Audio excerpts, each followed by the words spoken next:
Kidney பாதிப்பை காட்டும் 10 அறிகுறிகள். நம் உடலின் தோன்றும் சில சிறிய மாற்றங்கள் கிட்னி பாதிப்பின் ஆரம்ப அறிகுறியாக இருக்கும். ஆனால் நமக்கு அது தெரியாது. இந்த வீடியோவில் கிட்னி நோயின் 10 முக்கிய அறிகுறிகள், அதன் காரணங்கள், தடுக்கும் முறை அவற்றை பார்ப்போம். நம் உடலில் மிக அமைதியாக வேலை செய்யும் முக்கியமான உறுப்புகளில் ஒன்று கிட்னி. தினமும் சுமார் 150 முதல் 180 லிட்டர் இரத்தத்தை வடிகட்டி கழிவுகளை வெளியேற்றுகிறது.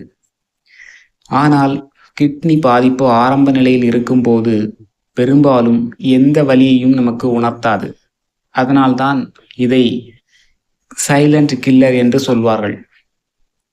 சரி, நாம் அறிகுறியை பார்ப்போம். நம்பர் 1, அடிக்கடி சோர்வு மற்றும் பலவீனம். கிட்னி சரியாக வேலை செய்யப்படாத போது உடலில் கழிவுகள் தேங்க ஆரம்பிக்கும். இதனால் எப்போதும் உடலில் சோர்வு ஏற்படும். வேலை செய்ய விருப்பம் இருக்காது. உடல் பலவீனமாக இருக்கும். நாம் எதிலும் கவனத்தை செலுத்த முடியாது. இதனால் இரத்த சோகை ஏற்பட்டு சோர்வு அதிகரிக்கும்.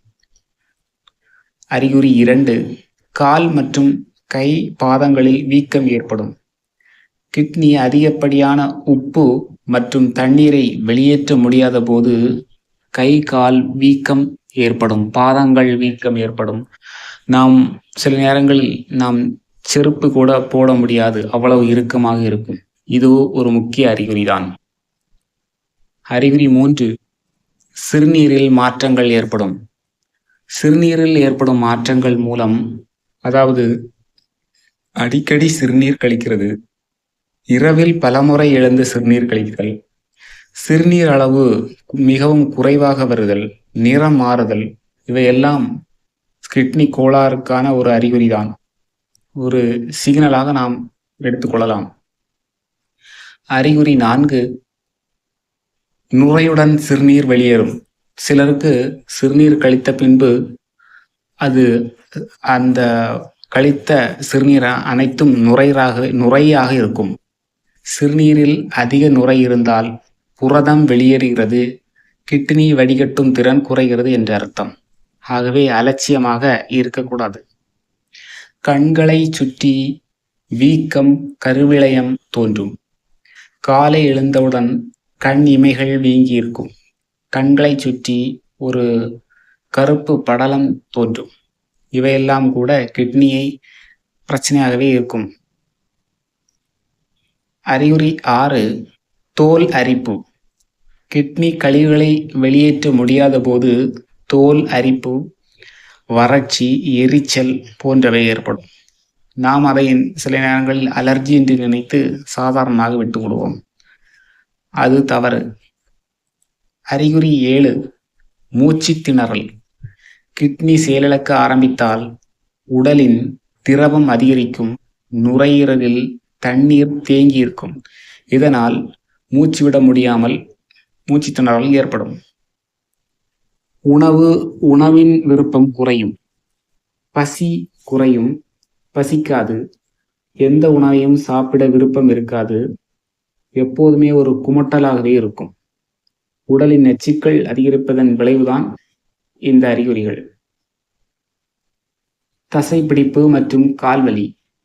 கிட்னி, அதாவது உடலின் பொட்டாசியம் மற்றும் கால்சியம் சமநிலை பாதிப்படையும் போது நம்மளுடைய தசைவலி ஏற்பட்டு தசைப்பிடிப்பு அதிகரிக்கும். இதுவும் ஒரு அறிகுறிதான். அறிகுறி 10, உயர் இரத்த அழுத்தம். அதாவது கிட்னியை பாதிக்கும். கிட்னி பாதிப்பு இருந்தாலும் பிபி அதிகரிக்கும். இரண்டுமே ஒன்றுக்கொன்று தொடர்புடையதான். ஸோ இந்த கிட்னி பாதிப்பு, பிபி இரண்டுமே தொடர்புடையது. கவனமாக இருங்கள். ஓகே, நாம் கிட்னியை பாதிக்கக்கூடிய அறிகுறிகளை பார்த்தோம். அதை பாதுகாக்கக்கூடிய வழிகள் என்ன? முக்கியமான இடத்தில் நாம் இருக்கிறோம். அதாவது 7 வழிகள். தினமும் போதுமான அளவு தண்ணீர் குடிக்க வேண்டும். உப்பை குறைக்க வேண்டும். அதிகப்படியான உப்பை உணவில் எடுத்துக்கொள்ளக்கூடாது. இரத்த அழுத்தத்தை கட்டுப்படுத்த வேண்டும். அதற்கான என்னென்ன வழிகள் உண்டோ அதை நாம் ஃபாலோ பண்ண வேண்டும். சர்க்கரையின் அளவை குறைக்க வேண்டும். புகைப்பிடிப்பதை தவிர்க்க வேண்டும். தினமும் குறைந்தது 20 நிமிடம் உடற்பயிற்சிகள் செய்ய வேண்டும். வருடத்திற்கு ஒரு முறை கிட்னி ஃபங்க்ஷன் டெஸ்ட் செய்ய வேண்டும். இவ்வாறு நாம் தொடர்ந்து செய்து வந்தால் கிட்னி பிரச்சனையிலிருந்து நாம் விடுபடலாம்.